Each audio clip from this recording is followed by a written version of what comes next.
Bom, pessoal, vamos continuar nossas aulas de geometria analítica. A gente vai falar um pouco agora sobre a equação geral da circunferência, tá?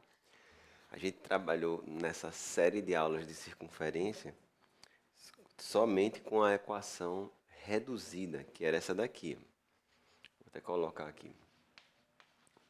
Reduzida e aqui geral agora.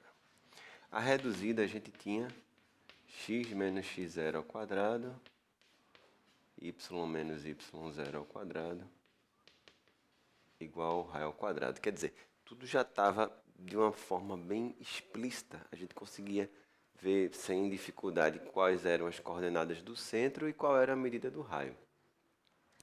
No caso da equação geral, eu vou falar o que acontece. É você expandir isso aqui. Não tem nada de mais não, só que a gente vai aprender a fazer o contrário. Quando eu falo expandir é o seguinte.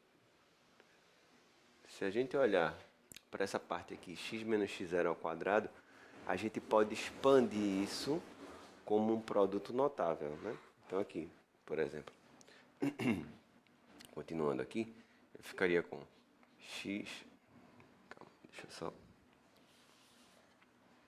sem parênteses, x ao quadrado menos 2x0x mais x0 ao quadrado. Aqui eu ficaria com y ao quadrado menos 2y0y mais y0 ao quadrado.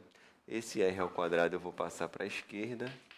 E, na verdade eu quero deixar uma equação toda igual a zero, tá bom? E aí algumas coisinhas são coeficientes. Então vou colocar aqui x ao quadrado mais y ao quadrado. Esse menos 2x0 é muito comum chamar de um coeficiente A. Esse menos 2y0 é um coeficiente B. E aqui a gente vai chamar de um C. Então, basicamente, quando você abre a equação da circunferência, fica algo desse tipo.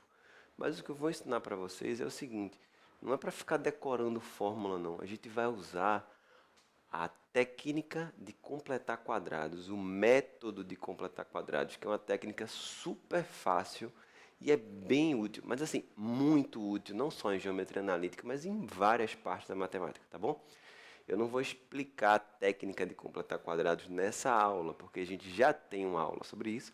Eu vou deixar o card aqui. Se você não sabe completar quadrados, então para esse vídeo, assiste a aula da técnica de completar quadrados e depois volta, tá bom? Porque a gente vai usar muito nessa aula.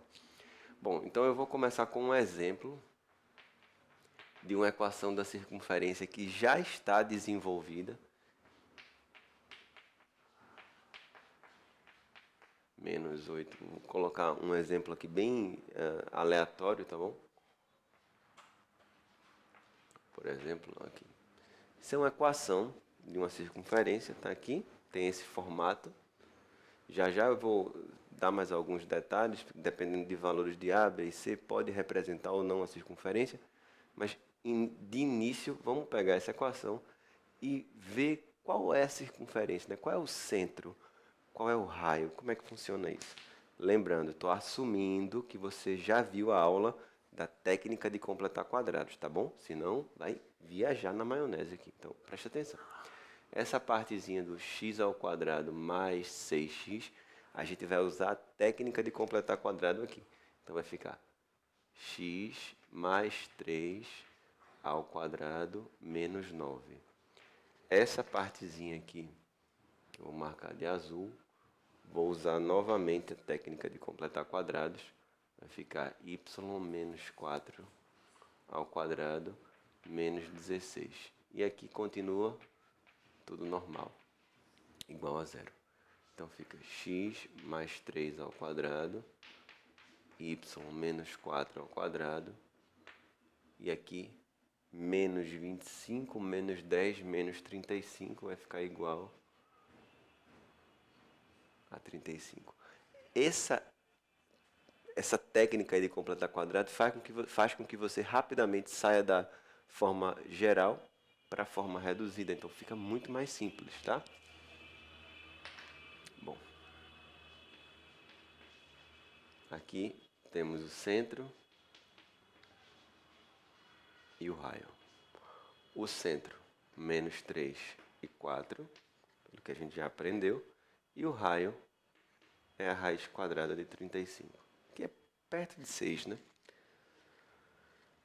Então, gente, assim, basicamente, o que a gente tem para aprender da forma totalmente expandida, né? A gente fala de forma geral, é você saber manipular, é sair daqui para cá.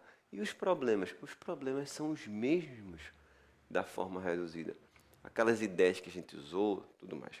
Bom, deixa eu colocar só aqui uma pequena observação. Vou dar um exemplo aqui.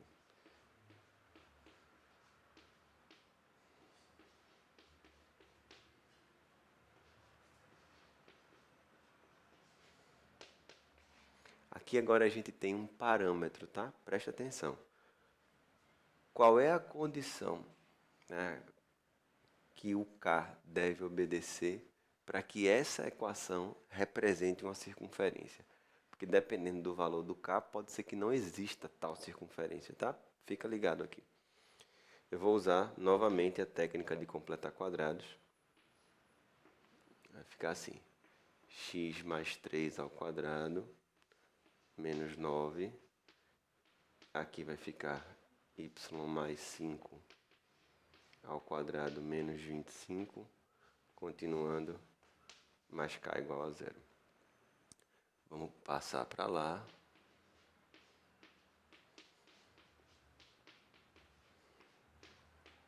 Quando eu passar para lá, menos 9 e 25 vai ficar 34 menos k. Pronto. Para que isso aqui represente uma circunferência, aqui seria o centro, menos 3 e menos 5, e isso aqui seria o raio ao quadrado, tá bom? Só existe circunferência se isso aqui for positivo, porque isso aqui seria o raio ao quadrado. Então, a condição para que essa equação represente uma circunferência é que 34 menos k seja maior do que zero, ou seja, k seja menor do que 34. Se k for menor do que 34, essa equação vai representar uma circunferência. Se for igual a 34, preste atenção no que eu estou falando. Se for igual a 34, isso aqui vai dar zero. Significa que a distância entre os pontos é sempre zero. Ou seja, toda essa equação vai representar um único ponto, que é o próprio centro da pseudocircunferência. E se o K for maior que 34, esse número aqui seria negativo, não existe circunferência, seria um conjunto vazio, tá bom? Então, só dar uma resumida aqui.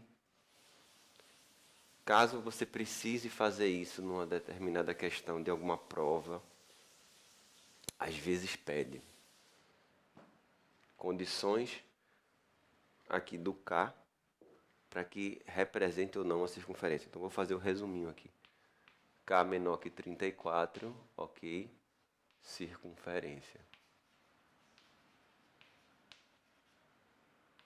K igual a 34 vai ser um ponto.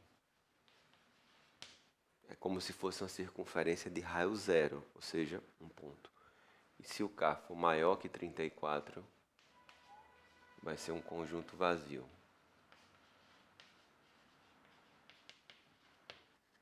Essas são as condições. Então, quando você pega um problema e vai mexer aqui na estrutura dele, basicamente é usar a técnica de completar quadrados. Mas aí eu vou fazer uma questão com vocês agora, bem bacana.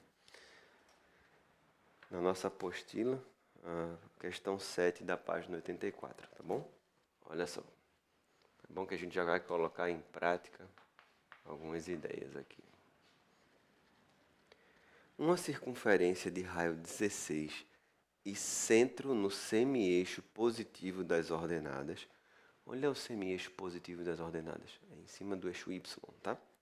Na parte de cima, acima do eixo X, tem abaixo. Então, acima. O centro está em cima do eixo Y. Significa que a abscissa do centro é zero. Já já eu vou falar mais sobre isso. Bom, ela é tangente, externa e simultaneamente as circunferências, quer dizer, tangente externamente as duas ao mesmo tempo. Tangente às duas circunferências. Olha só a primeira. Eu vou chamar de circunferência C1. X ao quadrado mais y ao quadrado menos 20x menos 20y mais 100 igual a zero. A circunferência C2, x ao quadrado mais y ao quadrado mais 20x menos 20y é quase igual à outra. Muda um detalhezinho, só o sinal aqui. Bom, calcule a ordenada do centro. O centro de quem? O centro da circunferência de raio 16, aquela que ela estava falando. Bom, aqui o que eu vou fazer? Vou fazer um desenho. Vou colocar as duas circunferências aqui, essas duas, e vou colocar a terceira circunferência que ele mencionou, que tem raio 16 e é tangente externamente às duas. Só que para fazer o desenho da circunferência legal, direitinho, eu preciso organizar aqui minha equação. Daí vou usar essa técnica aqui que eu estava ensinando para vocês. Então, vou começar com essa primeira aqui. C1. X ao quadrado menos 20x. Vai ficar x menos 10 ao quadrado menos 100. E aqui y menos 10 ao quadrado menos 100. Continua aqui, mais 100 igual a zero.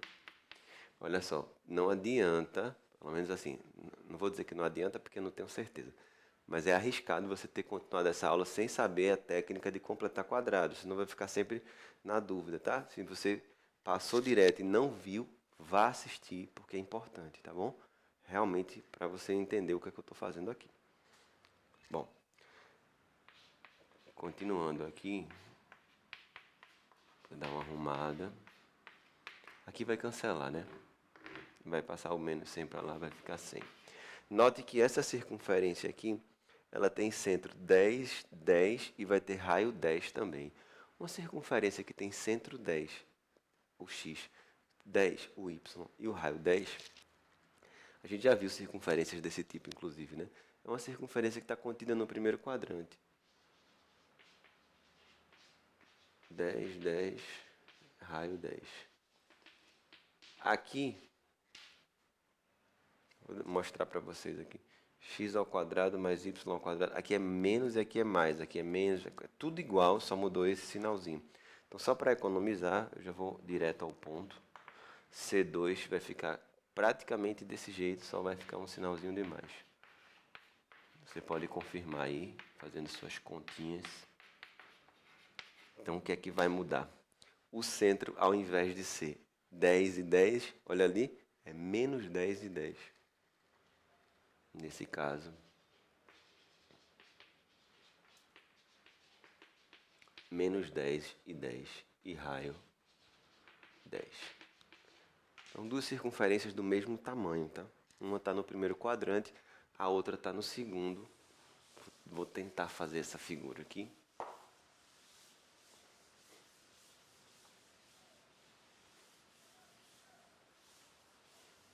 Olha só. Não é fácil, às vezes aqui tem a circunferência grande, que ele disse que tem raio 16. E tem centro no semi-eixo positivo das ordenadas. Em outras palavras, no eixo Y.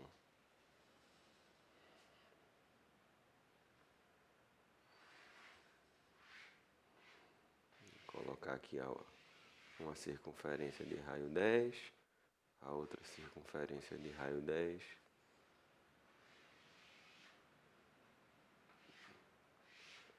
Para fazer várias circunferências assim na mão, fica meio feio, mas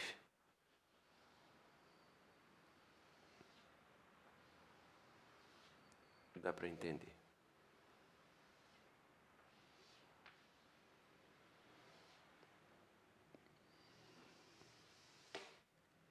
Opa. Pronto, é mais ou menos assim a situação.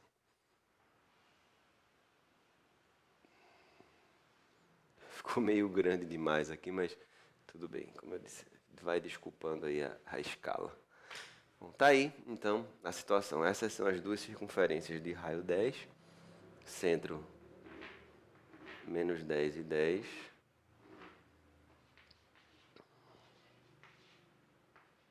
Raio 10. E essa circunferência aqui, eu não sei quais são as coordenadas do centro, mas eu sei que o raio dela é 16, que tem na questão.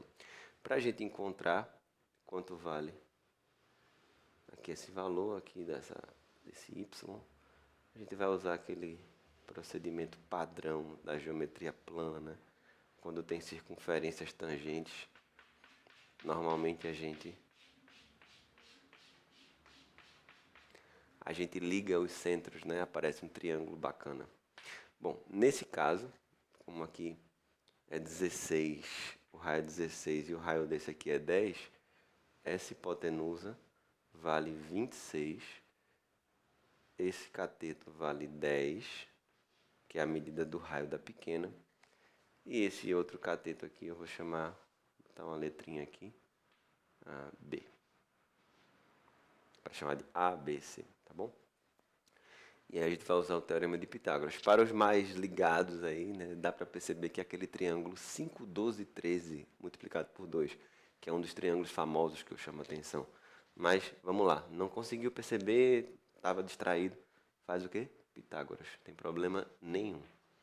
B ao quadrado mais 10 ao quadrado igual a 26 ao quadrado. Quer dizer, 100, 676. Vai ficar 576, tira a raiz quadrada 24. Bom, significa que 24 é esse pedacinho aqui. A pergunta dele é qual é a ordenada do centro.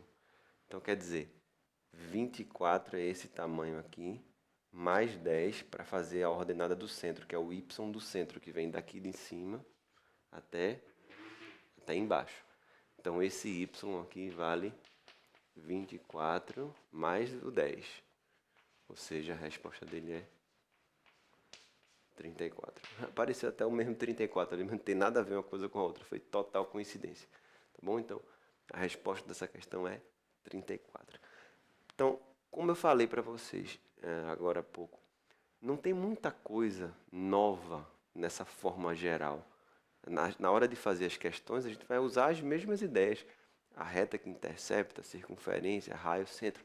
A diferença é que antes ela está na forma desenvolvida e a gente precisa dar uma arrumada, mas não tem novidade nas ideias das questões, beleza? É tudo basicamente a mesma coisa. O que eu vou fazer aqui mais um problema para a gente finalizar, que ele mistura alguns temas na mesma questão. E é uma questão muito legal, muito bem feita. A gente vai precisar de um raciocínio interessante aqui.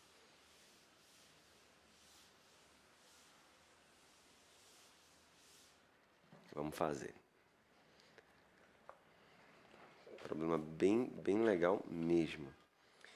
É a questão número 4 da página 86. Acho essa questão muito boa.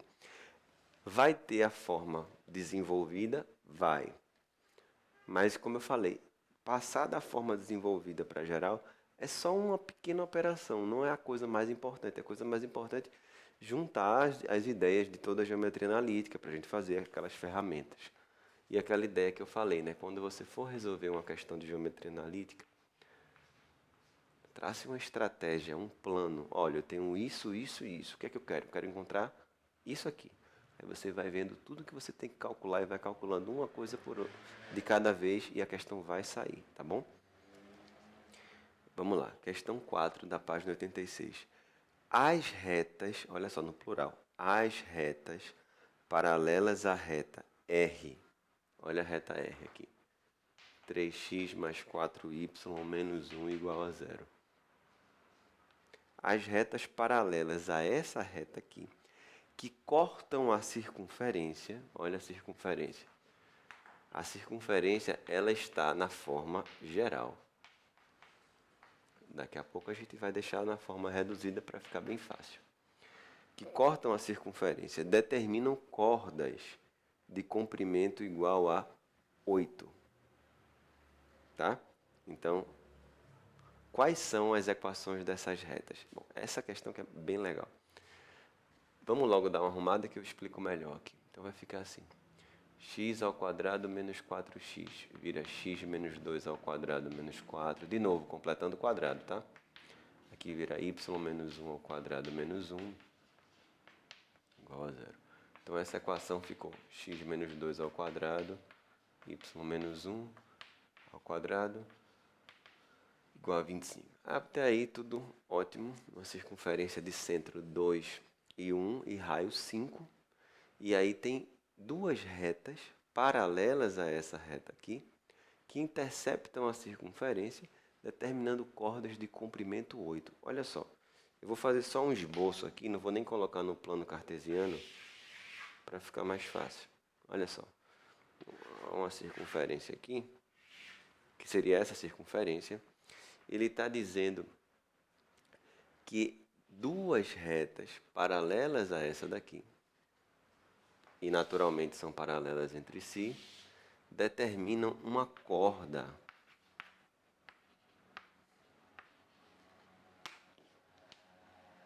Uma corda aqui de tamanho 8, certo? Tanto vale aqui em cima quanto aqui embaixo. Como é que eu vou fazer esse tipo de problema? Vê que raciocínio bacana. Primeira coisa, se essa reta ela é paralela, essa reta aqui é paralela a essa reta original, qual é a única coisa que vai mudar na sua equação? Eu já falei isso na aula de retas paralelas. É o termo independente. Então a equação dessa reta aqui, ela pode ser escrita dessa forma. 3x mais 4y mais k igual a zero. Esse k é o termo independente, é o que vai fazer a diferença de ela cortar o eixo y num ponto, no outro, no outro, no outro, no outro. Vai mudando o k, vai mudando o ponto de interseção. Nesse caso, se você quiser saber onde iria cortar, teria que isolar o y, ia ficar menos 4 sobre 4, mas tudo bem. A equação da reta paralela a essa daqui é dessa, só muda o termo independente, beleza? Agora vê que ideia bacana. A gente estudou a distância do ponto à reta, não sei se vocês estão lembrados. Aquela formulazinha que era a equação da reta sobre raiz quadrada de A2 mais B2. A gente estudou isso. Se você olhar direitinho para essa situação, olha que legal. Isso aqui, ó, são dois raios, 5 e 5. Esse triângulo é isósceles. Se eu traçar a altura aqui, que é a distância do centro à reta, vai dividir ao meio. Então vai ficar 4 e 4. Você já deve estar aí quase gritando, né? Quanto é a distância do centro até a reta, triângulo, retângulo mais famoso do universo, né? 4, 5, né? Hipotenusa 5, cateto 4, o outro cateto é 3. Então, vocês concordam que a distância do ponto à reta é igual a 3? Distância do ponto à reta é igual a 3. Existe uma fórmula para a distância do ponto à reta, que foi uma fórmula que eu até demonstrei, tem um vídeo exclusivo demonstrando essa fórmula da distância de um ponto à reta, bem bacana. É uma ideia mais sofisticada, mas bem legal. Bom, vou usar o fato de que a distância do ponto à reta é 3. Só para lembrar a fórmula, eu sei que você que está assistindo aí lembra, mas não custa nada, né? Colocar aqui. Distância do ponto à reta. Módulo da equação da reta sobre raiz de A2 mais B2. E no lugar de x e y, você põe as coordenadas do ponto, tá? Então, nesse caso, vai ficar aqui. Módulo 3x, o x é o x do ponto, mais 4y, o y é o y do ponto, mais k sobre raiz quadrada de A2 mais B2. Isso aqui vai ser igual a 3, que era essa altura do triângulo ou cateto do outro, depende do que você quer pensar. Aqui vai ficar assim, 6 mais 4, 10. 10 mais K. Módulo de K mais 10. Aqui vai dar 5, passa multiplicando, fica 15. E aí você tem uma equação modular. Vamos lembrar rapidinho. O módulo de um número está dando 15. O que é que significa? Que esse número é 15 ou esse número é menos 15. Beleza? Então, se o módulo de alguma coisa é 15, tem duas possibilidades. Essa coisa que está aqui dentro é 15 ou essa coisa que está aqui dentro é menos 15. E aí eu vou encontrar dois valores para cá. 5 e menos 25. Por isso que a gente encontra dois valores. Sabe por quê? Porque são duas retas. Ó. Uma está aqui e a outra que era para ser paralela. A tentativa aqui agora. Mais ou menos. São duas retas, tá bom? Uma é 3x mais 4y mais 5 igual a 0. E a outra 3x mais 4y menos 25 igual a 0. São as duas retas que a gente usou. Veja, a ideia que eu trabalhei aqui foi muito mais de distância do ponta reta. Trabalhar com a forma reduzida é só um detalhe. Isso não vai acrescentar muita coisa nas ideias, não. É só um detalhe que a gente tem que fazer uma conta a mais. O raciocínio é aquele mesmo que eu estou trabalhando com vocês há algumas aulas de analítica. Junta tudo que a gente precisa para poder fazer a questão. Aqui eu usei distância do ponto à reta, usei o conceito de retas paralelas, usei até um triângulo retângulo famoso, tá bom? A gente vai encerrar por aqui essa aula, espero que vocês tenham compreendido. Bons estudos, foquem bem direitinho, para que vocês possam dominar esse tema que pouca gente sabe, tá bom? Mas não é tão difícil assim, beleza? Até a próxima.